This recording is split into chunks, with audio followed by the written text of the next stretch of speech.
Oh, that was interesting. Touched it. Oh no. I'm going to trip over this, I'm announcing now that I'm going to trip over this. So I'm going to wander around too, that's going to make things interesting. So, yeah.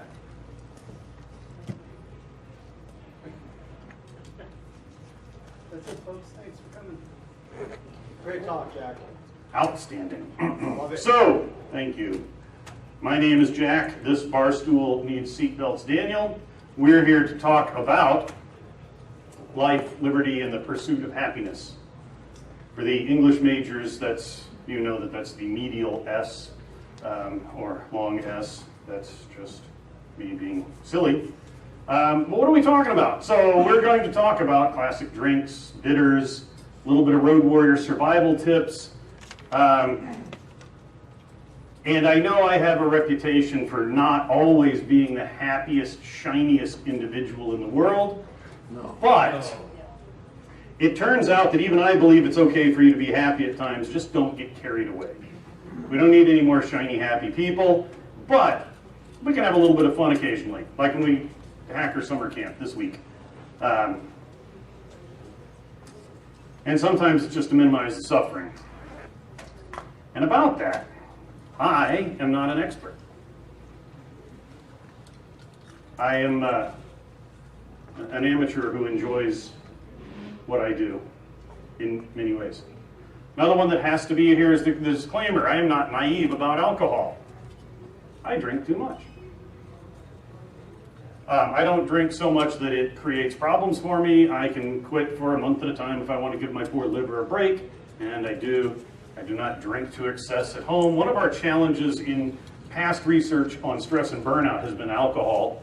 And so indulge me in a moment of talking about that project. One of the problems we have is we come here and drink ourselves silly. I go to Frankie's Tiki Room, which we'll talk a little bit more about soon. And that's cool. The thing is, we don't know who in our community, unless we're really close to them physically and socially, gets falling down drunk when they're home, the other 51 weeks of the year. So don't take this too lightly, but let's have some fun. And alcohol is one of those. And in moderation, it's cool. Binge drinking is a bad idea. However, it's Hacker Summer Camp, so we're going to do it anyway. So we'll talk about a little survival tips too. So let's start with something even more basic though, because here's what we're actually here to talk about. All right, not quite. We need to narrow our focus. We're here to... The tongue. This is what we're here to talk about. The tongue. The tongue is an amazing organ. You perverts. I saw the smirk. The tongue is an amazing organ. Human flavor sensing is just stunningly complex. And, depending on your age, so I guess that's me as the token old guy. I won't point to anybody else who might. You might have been told that there are 5 senses that we taste, 5 tastes that we can sense. And depending on your age, you were told sweet, sour, salt, and bitter. And then the last one, when I was young and the dinosaurs roamed the earth, it was called savory. Now we've borrowed the word umami from the Japanese for that savory thing. And that's why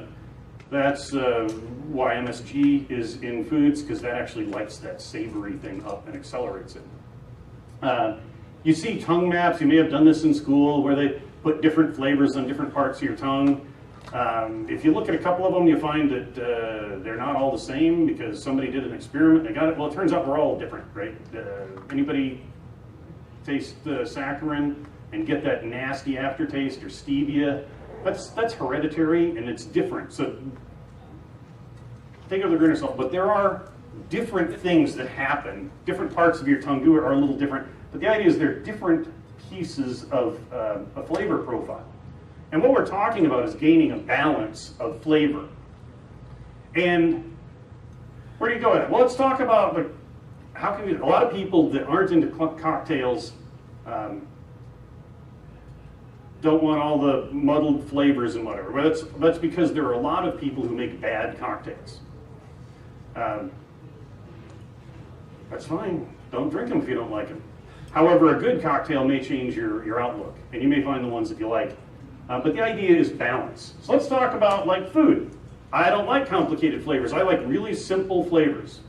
When I cook, I like to have something like a couple of turkey breasts there for Thanksgiving last year, and that's the only preparation there is a little olive oil and some black pepper and sea salt. However, scientists tell us we can't tell the difference between one sea salt and another. It's not physiologically possible. However, any one of you can go to the grocery store, pick up 2 different packets of sea salt, and you will taste the difference. Salt is an amazing amplifier of power, of taste, but we can really get that. So there's actually subtlety in there. Again, on this idea of taking good food and prepared simply, I really like that idea, but what that does is allows me to get the flavors, which are pretty complex. Especially when you're cooking on hardwood charcoal with fresh bits of cherry that you just cut down a week before Thanksgiving, so you'd have fresh cherry wood to grill it. Maybe that's not quite as simple a flavor profile as we're talking about. We all have a spice rack for a reason. Little bit, just a little bit to wake it up. Throw a bay leaf in. Well, we're adding those flavor compounds. Kind of build up. I have some standards that I work with. I use cumin a lot. I was born and raised in Texas. I use cumin a lot. I use mild chili powders a lot. It's good, good blend is great. My wife doesn't really like hot food. I love hot food. I have issues with it. No details are needed, but a mix of like some garlic salt or garlic powder. There you go. And just so hamburgers, need some cumin and chili powder into that, and a little garlic salt maybe, or sea salt if you don't like the garlic thing, and you throw some dried not the cheapo, dried onion flakes in. That sucks up the magic juices, also known as fat, and then it sticks in there. Now we've got some extra flavor layers, but it's just a hamburger. What happens if we get into insanely complex flavors? They don't all, oh, sorry. That's a mole. I'm talking about mole. Now this picture wouldn't tell you that, but I chose this because this is probably the best mole I have ever had. And that's not what they're known for. They're known for their soups. This place is 5 miles away from us. What you see is what you get. If you do not speak Spanish, you'll probably wait for the most fluent English speaker to come to the counter. It is real Mexico City, DF cuisine. Inexpensive, good stuff. They're over, if you head out Paradise to Eastern, hang a left. When you get to Sahara, they're in a little strip plaza, as you can see there. But mole is an amazing thing. Mole is one of those things that, how can you put chili and cinnamon and cocoa and just layers and layers and layers of flavor? When you do it right, it's amazing. But it's kind of hard. So does that apply to alcohol? Does that apply to this? Well, for millennia, people have brewed or fermented, distilled a variety of beverages, and they haven't all turned out well. And so frequently, for example, in Germany, they do something I do in my backyard every year because of my wife's herb garden. Take the wine that's kind of fresh and a little young and a little got a little attitude and maybe isn't the best stuff, and it's probably low enough in alcohol you're not going to keep it for a few years. And you grab some fresh sweet woodruff and maybe some fruit if you've got some, throw it in there, and now we've added a flavor profile to a wine that was, and now it becomes great. I'm not talking about making sangria. I'm taking a fresh herb and just adding a little extra layer in there that balances.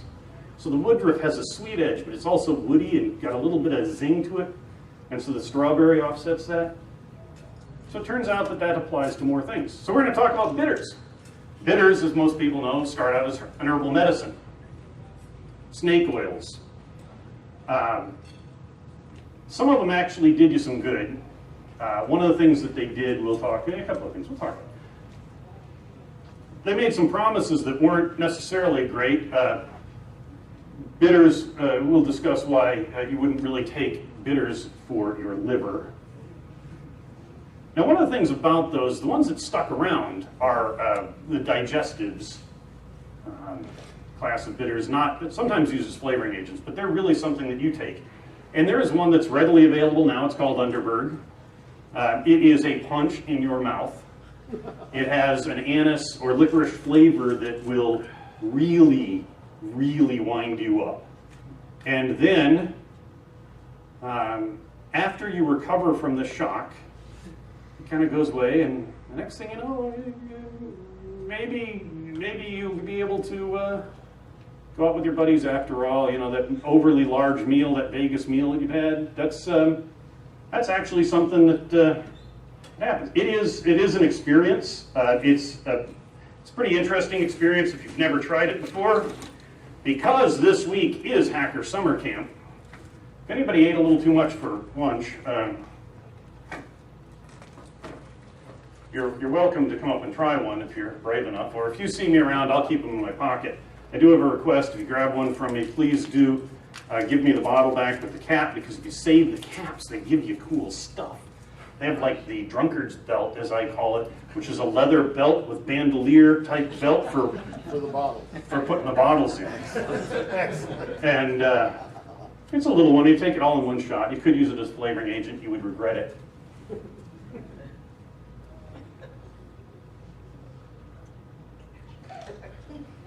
Wait, gotta get that picture. Best demonstration all conference. That? I'll try one, Jack. Yes. I'll try one. Okay. Outstanding, yes. Can you pose for a picture again? I had a little too much to eat. So the licorice or anise flavor really is ridiculously strong. Uh-oh. Don't be shy. I got about 25 here, so. Oh, it's a business, man. But like, only if you have an indigestion. Step right up. Step right up and get your Jack Daniels purity. Thunderbird. So let's see how many we can.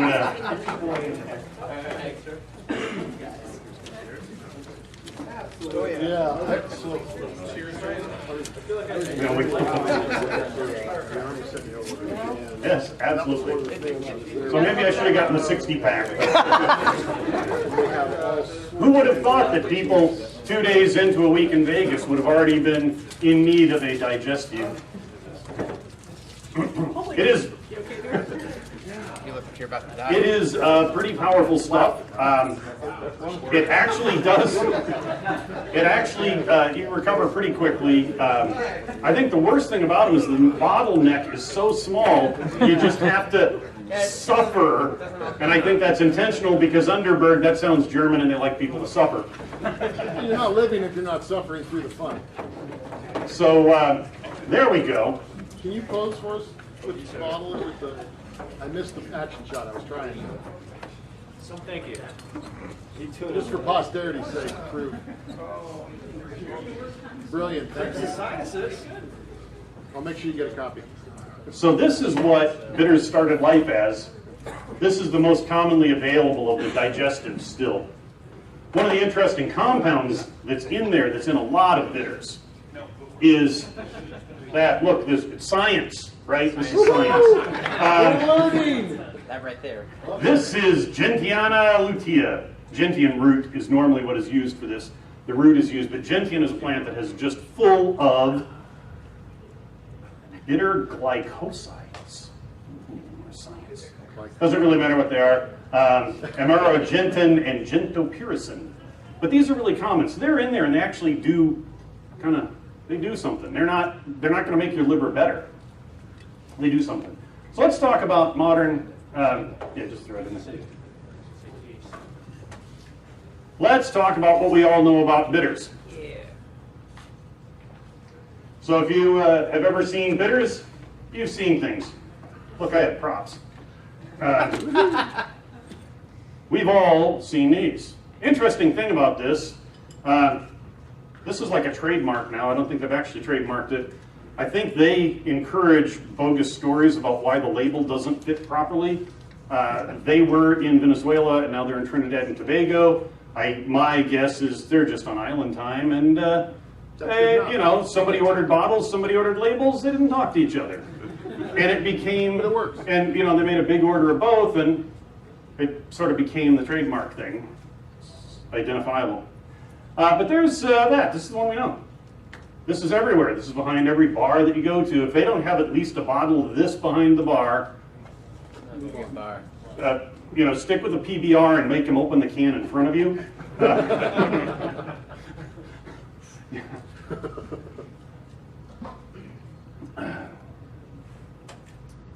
One thing worth noting about this is that bitters are non-alcoholic.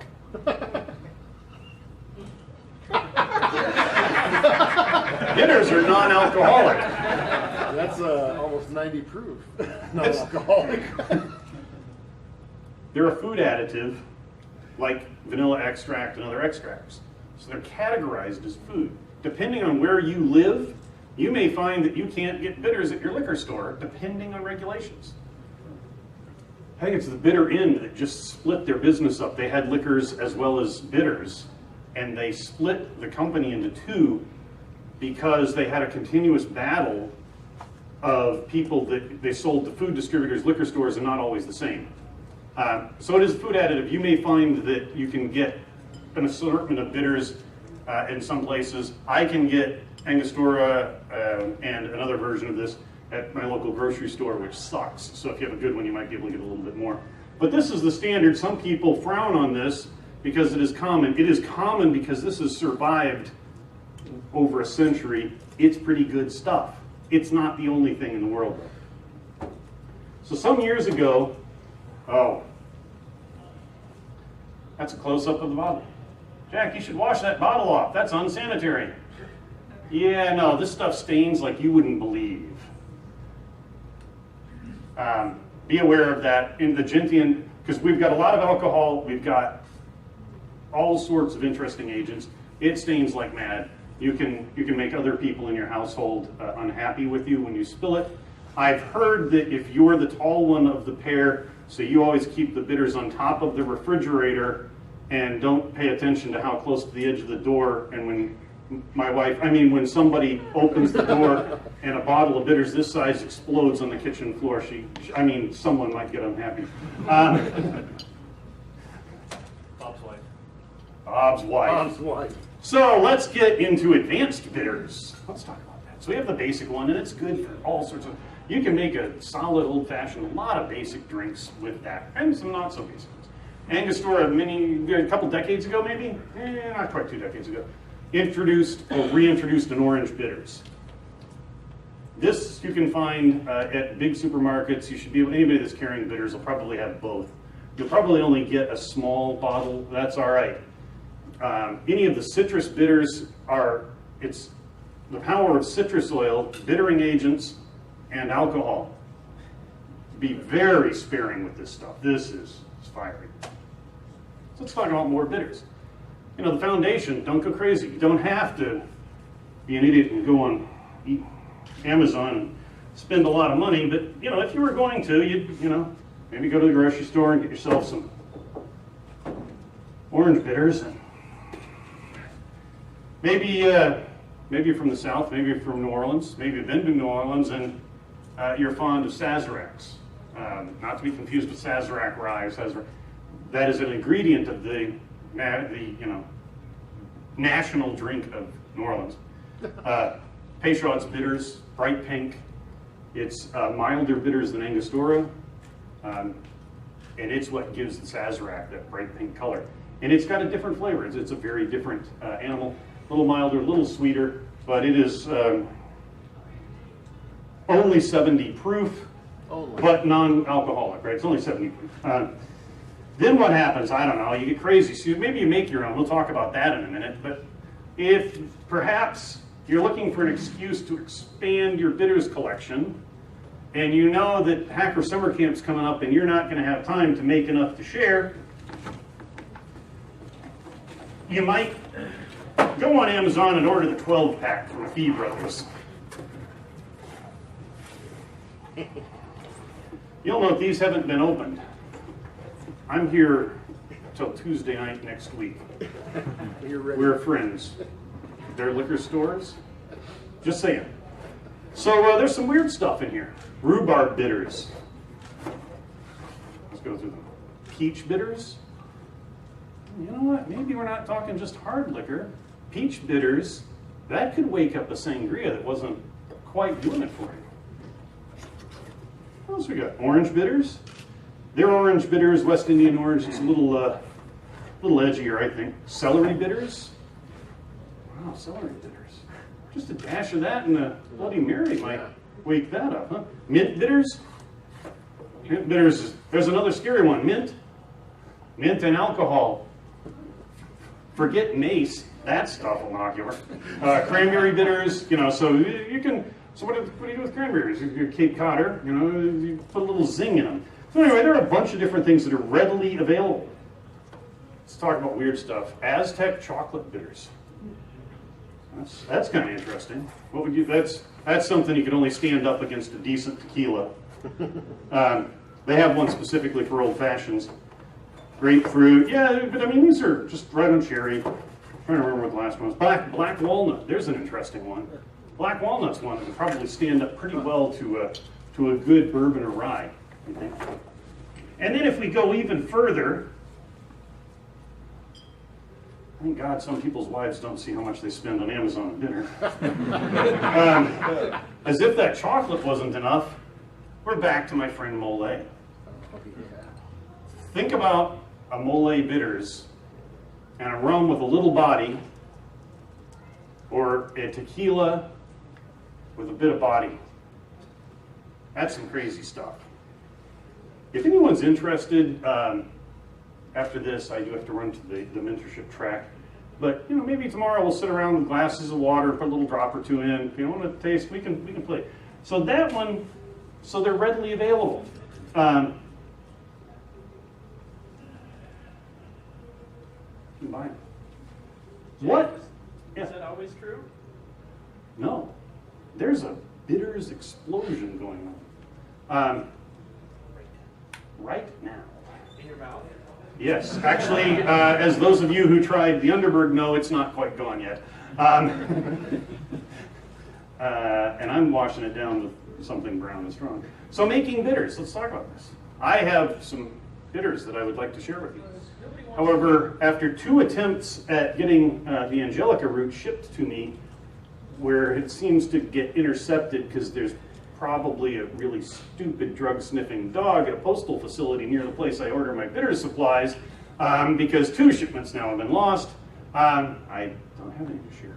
But making bitters can be pretty simple or extremely complex. At its simplest, you take a handful of herbs, spices, and sweeteners, because yes, there actually is sugar in that. You just don't know it under the alcohol. And you put them in an alcohol. You know, and it's one of those where don't use the rot gut vodka, don't use rot gut gin or whatever you're using, but don't go crazy. I mean, you know, if it has words like 18 or 23 year on the bottle, I wouldn't be making bitters out of it. If the label is white and has the word booze on it, you've probably gone too far the other end. Somewhere in between, you know. But basically, you're making an herbal infusion, but you're using an alcohol. You're adding a sweetener, and some of them are very simple, some of them are very complicated. There are a lot of flavoring agents you can make simply. If you want something that will really clear the sinuses, and you have mint growing out of control in your yard, jam mint into a small bottle and top it off with vodka.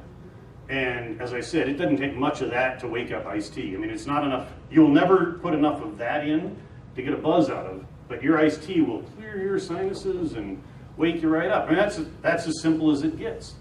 There are books on making liqueurs where you basically make a simple syrup, and you'll need a simple syrup for making most bitters. Simple syrup is just equal parts sugar and water. Making the microwave really easy. Yeah. Some people, like Brad Thomas Parsons, who is sort of the guru of this these days, recommend a stronger syrup where you do 2 parts sugar and 1 part water. The sugars you use may make a difference depending on how powerful your bitters are, or they may not. One thing that does make a difference is if you boil the crap out of it, you will get a burnt taste. If you're boiling the crap out of something that's going to be just ridiculously strong, fine, because nobody's going to know. If you're trying to go for a little more subtle flavor, no. So we'll talk about this again in a minute, but there's a gentleman named Mike Richardson. Mike is bartender at Frankie's Tiki Room. So speaking of drinking too much, there are 3 bartenders at Frankie's Tiki Room, which is over by UMC University Medical Center on West Charleston. There are 3 bartenders at a bar here in Las Vegas who greet me by name. I live 3,000 miles from here. By the way, I may spend some time in Las Vegas. I went to my barber to get a haircut, my barber here on Spring Mountain Road. I went in to rent a tux, and my buddy over at Jerry's Tux said, hey, we got this killer sale on these tuxes. So I bought one. And then we went to Yayo Taco, and, you know, so I kind of know this city. But Mike, back to the point, that was pretty fast for me to get back to a point. Mike makes bitters. And he doesn't make a big deal. Some people get really carried away and obnoxious about it, right? It's like people in our industry that get carried away and obnoxious about whatever it is they're excited about. That's really cool. Shut up about DNS. Oh, I love you, Dan.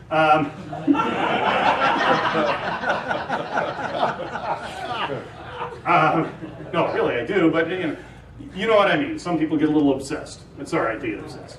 But he's not obsessed. He's like, yeah, you know, I tend to blend my bitters. What do you mean? Well, you know, you throw some wormwood in, and the wormwood's going to reach maturation in there, and it's going to saturate, and then it's going to start to deteriorate at a faster rate than something like star anise. So he doesn't think he takes it too far, but he does individual component blends so that you don't make this mush. The mush is okay. Really, it's okay to just play with it. If you really get crazy, if you're one of the best bartenders in the world, maybe you can be as crazy as Mike. But it's just a little science. Don't be put off by it. What's a cocktail? And where do we find good ones? So there are a couple places, a couple of references that point to some early articles that specify a cocktail includes liquor, sugar, bitters, and water. And this is a century-plus old definition. Let's relax that a little bit, make it a little bit more practical. So liquor, in order of importance. We can stop here. Yeah, that actually works all the way down. So sweetener, let's expand on sweetener. Ginger beer, if you're making a dark and stormy. Ginger beer includes both the water component and the sugar component, and a little bit of bittering agent. Simple syrup, complex syrups. Sugars, so something like absinthe, or a traditional old-fashioned, where you pour the bitters on a sugar cube and mash it. Agave, maple syrup. Maple requires some things a little stronger to stand up to. Personally, my namesake, Jack Daniels, stands up extremely well with maple syrup. A lot of places make maple syrup old-fashioned, make maple old-fashions. They tend to use Maker's Mark and grade A maple syrup. There are times when you don't want that stuff. This is one of them. You want a simple drink, take grade B dark, the stuff that you have to look around for and has a bunch of dust on it because people don't understand the value of using it in baking and other things. Grade B dark and Jack Daniels. Ice or water to your taste. And there's that because you can actually pick up the maple that it is filtered from, and they play off each other. Yes, sir. Is it darker because it's stronger? It's like less. It's less pure. Right? It's got more sugars and stuff in it. Huh. Has more flavor. It's got a more, I don't want to say burnt, but it's got a deeper taste. Okay. It's not something that most people would like on pancakes. Yes, sir. Make a honey-based syrup. Yeah, absolutely. Absolutely. Whatever you like. So I mean the honey base. So Jack Daniels started, there are a couple other honey bourbon or honey whiskeys out there now. Fruit juices, mixes. Bitters are bittering agents. Citrus is great for bringing zing to things. Some other herbs are. Water, ice counts as water. Soft drinks, whatever. So let's play mad scientist. Here's one of the things. There are no recipes in this talk. Why not, Jack? Well, because actually it turns out there may be a sequel to this talk where we talk about some recipes, but this talk is about an introduction to it. And I don't want to put any specific recipes down because here's the deal. When you go home, you're not going to have cranberry bitters and 3 kinds of gin and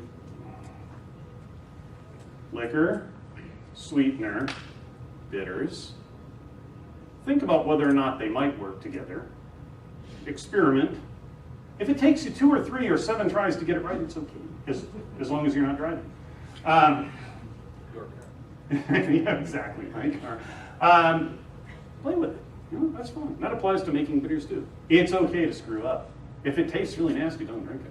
But think about it first. You might find some interesting things that you can do. I got to talk about this for a minute. Non-alcoholic. Oh my God. So this is non-alcoholic within the, it's only 90 proof, but non-alcoholic drinks. Traditionally, bitters and soda is a really common one. People take that to take your Angostura and a little soda. If you are ever going into a restaurant and you see somebody come out of the kitchen, go behind the bar, or ask the bartender, and they've got their like big gulp, and they put a little bit of ice in it, and they've got the sprayer, and they're spraying ginger ale in while doing this with the bitters, have a drink, go somewhere else, because somebody in the kitchen is really sick but came into work anyway. Probably puking ill. Do you want to eat there? But if it happens to be you, bitters and ginger ale is fantastic. That sugar helps if it's not too sweet. Maybe add some water to it. Ginger beer works better, actually. Yeah, Because it has more ginger in it, which is naturally... right. The ginger does, unless you've ever gone sailing and tried to use ginger to calm your stomach and fishes for years. Designated driver drinks. Juices and soft drinks, plus bitters, makes it less of a pathetic drink, if you really want to. If you want to feel like you're drinking but you aren't, I love, because I did this on a dare and it turned out to be phenomenal, sriracha to taste. Ginger ale and bitters plus sriracha. Ginger beer might work well. Who serves these magical elixirs? Almost everyone. If it has words like juke joint on the front, they might make a decent old-fashioned, but probably not. If, however, their signature drink is called ass juice and they serve it in a toilet, such as Double Down right down the road, a mile away, fantastic punk bar, I'm not sure I'd give them a lot, although they do a bacon martini that'll make you regret liking bacon. Hotel bars generally suck, but not always. Every now and then you find an old school one. The Dunhill in Charlotte's got a bar about the size of that table, and it's worth lining up to get to, let me tell you. So who does it well? We're in Las Vegas. This is a place called Herbs and Rye. It's a squat block building way the hell out on Sahara. It doesn't look like much. Prohibition themed, you know, red velvet everywhere, gangster movies on the TV all the time. It's a steakhouse. Cheapest steak 2 years ago was a $48 petite filet. If you go during the week, during happy hour, they have half-price steaks, but they don't discount their drinks. Their drinks are classic cocktails through the years, broken out by the decade that the drink became popular. Nice. It is not inexpensive, even though it is way off the strip.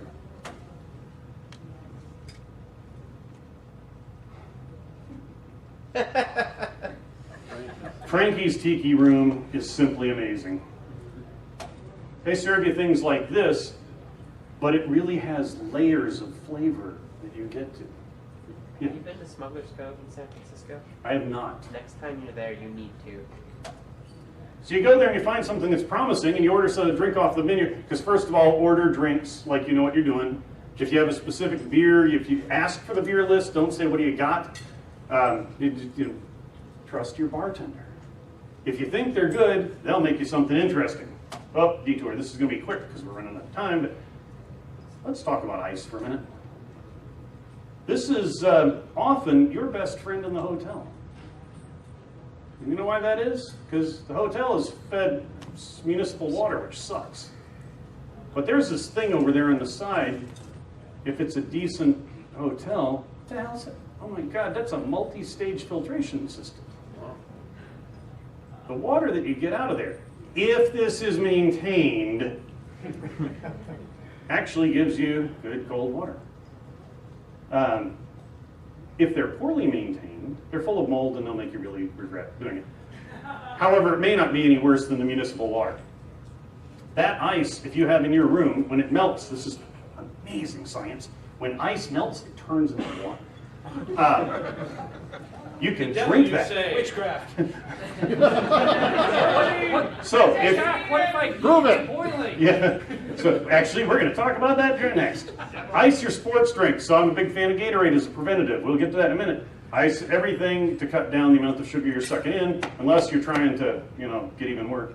Even the nasty coffee tastes better if you take that melted water, if it looks safe. Speaking of boiling, this is getting really off on a detour. Boil your water. Don't take it out of the hot water tap on your house unless it's a fairly new house, and even then it probably is going to taste funky.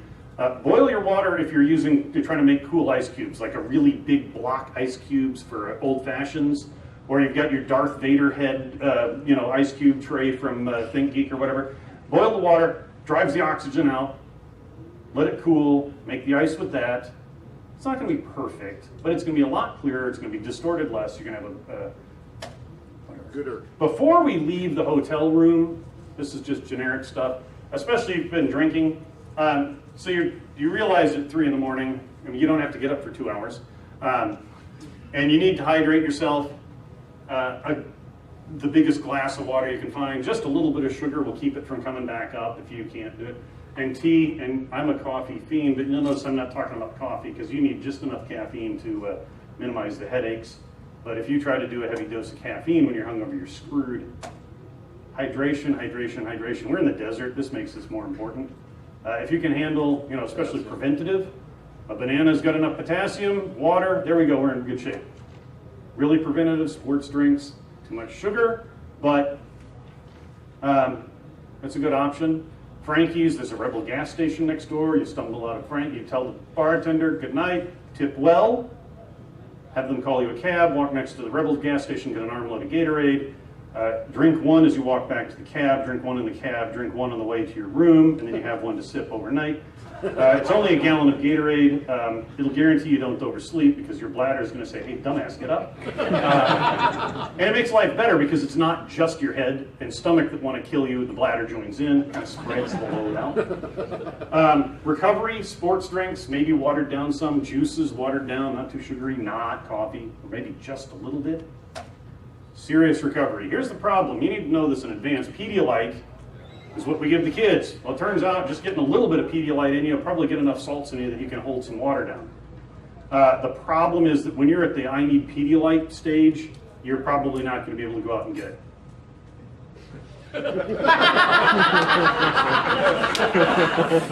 Tomorrow morning, when you guys are in trouble, I will be prepared to make Pedialyte mimosas for you. Pineapple Pedialyte mimosas. Quickly, neat versus up. This is a confusing one. This is up. Neat is unchilled. Up or straight up, although straight refers to a type of liquor, is usually chilled over ice and poured into a martini-style glass. So it is chilled. Think of the effect is like vodka shots. Properly delivered vodka shots are shaken over ice, poured out, knocked back. They go down dangerously smooth and make for some interesting explanations and edits of somebody's expense report. I was talking about my favorite. This is a complete detour. Now I was talking about my favorite breakfast bourbon at BSides Rhode Island in a side conversation, which is Blanton's. It's amazingly good breakfast bourbon. I forgot to mention how I prefer my breakfast bourbon. I prefer it with 1 or 2 ice cubes. People, on the rocks is a different animal, but 1 or 2 ice cubes, a little bit of water actually accelerates the separation of some of the oils and flavors, really wakes things up. So I'm not trying to make a cold drink. 1 or 2 ice cubes kind of slowly drizzles out, chills it a little bit.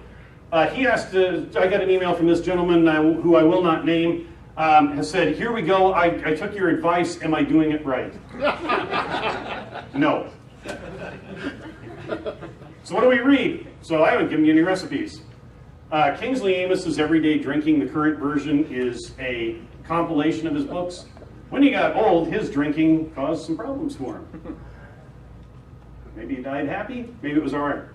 I mean, I gotta say, some of these health nuts in our industry, and you know who I mean, I love you, Chris Hoff, but really, you clearly have too much to live for, brother.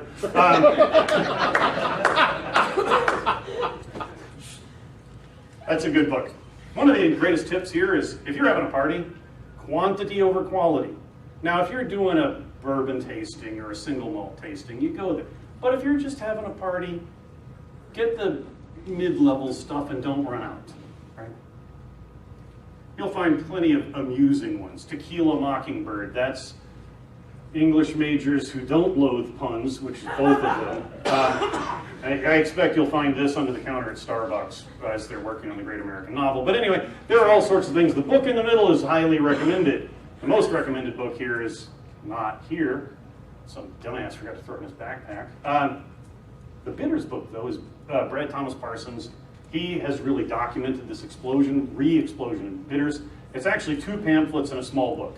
One pamphlet is a history of bitters and cocktails. The second pamphlet is how to make your own bitters, with recipes, guides, and tips and tricks.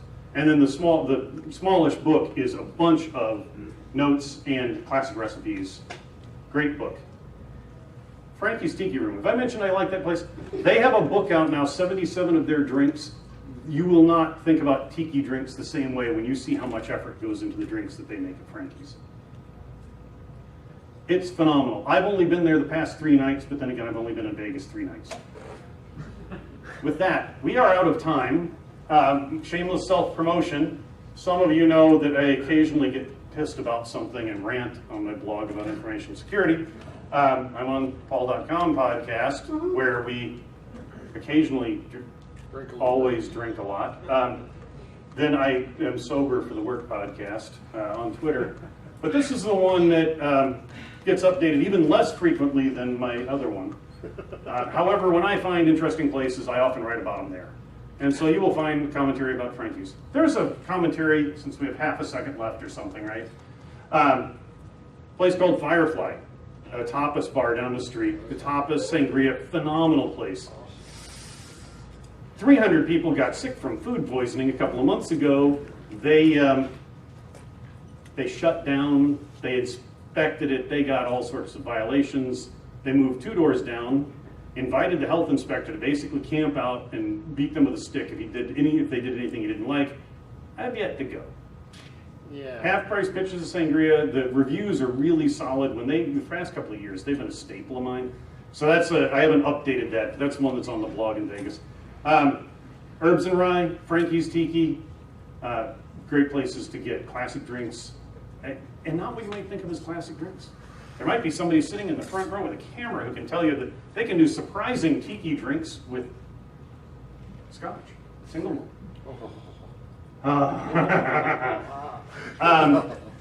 And with that, ladies and gentlemen, I'm going to run down to the new speaker track, and I'll be around, and I'll probably leave that bag somewhere. And so if tomorrow people want to take a little splash of water and try some of these, go for it. Or if you walked up with a glass that maybe had something in it, we could. Thank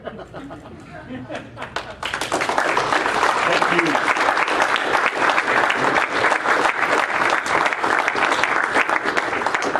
Let's see who's really screwed up tomorrow. Trying this would be an exercise in poor judgment. So where are we Yes, all sir. going tonight? Frankie's? I will end up at Frankie's later. I've got a couple of commitments earlier. Frankie's is not very large. Don't go there expecting food. They have no food whatsoever. No food at all. Not even a Twinkie. Oh wait, those don't exist anymore. Oh, they're going to track their back. That's really unfortunate.